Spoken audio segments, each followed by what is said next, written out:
Hello बच्चों, let's read this question. So this question says, a particle starts from the rest. Its acceleration versus time is as shown in the figure. All right. The maximum speed of the particle will be. आपको particle के यहाँ पर maximum speed बतानी है. We have given the four options. आपको यहाँ पर इसके corresponding four options given किए हुए हैं. तो देखिए बच्चों, इस क्वेश्चन का की कॉन्सेप्ट आप क्या लिख सकते हैं. मैक्सिमम स्पीड आपको यहाँ पर फाइंड आउट करना है. ठीक है. So we are writing the key concept of this question is our maximum speed. क्या हो जाएगा? मैक्सिमम स्पीड इसका आपका की कॉन्सेप्ट हो जाएगा. एक्सेलेरेशन टाइम का बच्चा आपको यहाँ पर ग्राफ पे कर रखा है, प्लॉट कर रखा है. ठीक है. तो एक्सेलेरेशन टाइम देखिए, एक्सेलेरेशन टाइम ग्राफ का एरिया आपको क्या देता है. ठीक है. एरिया इसका आपको देखिए क्या देगा. एक्सेलेरेशन टाइम ग्राफ का अगर हम एरिया कैलकुलेट करें तो देखिए बच्चों, ये है आपका एक्सेलेरेशन और टाइम. इसका ग्राफ आपका समथिंग लाइक दैट है. ठीक है. इसका देखिए बच्चों, जो आपका एरिया हुआ है, देखिए हम एक्सेलेरेशन को कैसे डिफाइन करते हैं. एक्सेलरेशन को हम डिफाइन करते हैं आपका rate of change of velocity DV by dt, यानी कि rate of change of velocity.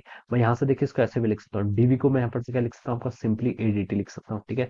और अगर मैं दोनों साइड इंटीग्रेट कर लूँ, यानी कि मैं एडीटी ग्राफ का अगर एरिया कैलकुलेट कर लूँ, ठीक है. मैं मान लीजिए इसमें एक ऐसी स्मॉल स्ट्रिप ले ले रहा हूँ जिसकी थिकनेस कितनी dt के इक्वल है. ठीक है. फिर मैं उसको पूरा इंटीग्रेट करूंगा यहाँ से लेकर यहाँ तक पूरे टाइप पर. ठीक है. तो वो क्या जाएगा, मेरा डीवी आ जाएगा. डीवी किसके इक्वल है? Change in velocity. ठीक है. तो मैं बता सकता हूँ यहाँ से आपका जो चेंज इन वेलोसिटी है, that will be the area of this curve. ठीक है. चेंज इन वेलोसिटी क्या बताएगा आपको? एरिया ऑफ ग्राफ पता चल जाएगा. क्या पता चल जाएगा आपको? Area of graph will be equal to the change in velocity. आपका चेंज इन वेलोसिटी के इक्वल हो जाएगा. ठीक है. ऐसे सॉल्व कर सकते हैं. अब देखिए बच्चों, यहाँ पर से हम क्या कर लीजिए, इसका एरिया फाइंड आउट कर लीजिए. वो आपका चेंज इन वेलोसिटी के इक्वल नहीं आएगा, चेंज इन वेलोसिटी के इक्वल आएगा. इस चीज का ध्यान रखना है. ठीक है.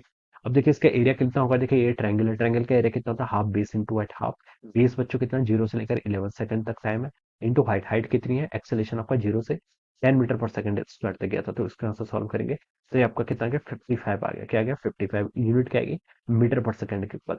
मीटर पर सेकंड के इक्वल. तो ये आपकी चेंज इन वेलोसिटी हो जाएगी. ठीक है. चेंज इन वेलोसिटी को क्या लिख सकते हैं? Final velocity minus initial velocity. ठीक है. ऐसे भी लिख सकते हैं.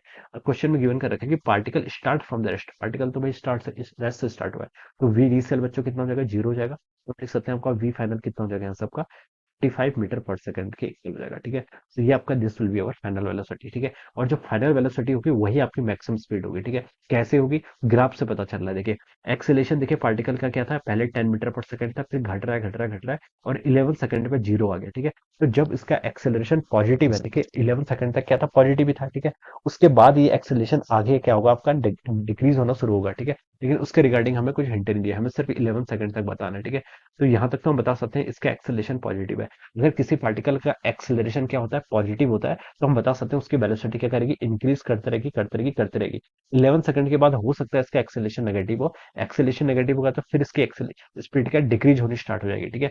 लेकिन यहाँ पर हम बता सकते हैं जो मैक्सिमम स्पीड होगी वो कब होगी? आपकी 11 सेकंड पर होगी. इतना जरूर बता सकते हैं. तो वही आपकी फाइनल स्पीड है. तो फाइनल स्पीड क्या होगी? आपकी मैक्सिमम स्पीड होगी. हम यहाँ से इसको ऐसे बता सकते हैं. ऑलराइट. तो this will be the maximum speed. तो इसको मैच करूँ तो बच्चों देखिए आपका बी ऑप्शन से मैच कर रहा है. कितना? 55 metre per second. Option B से मैच कर रहा है.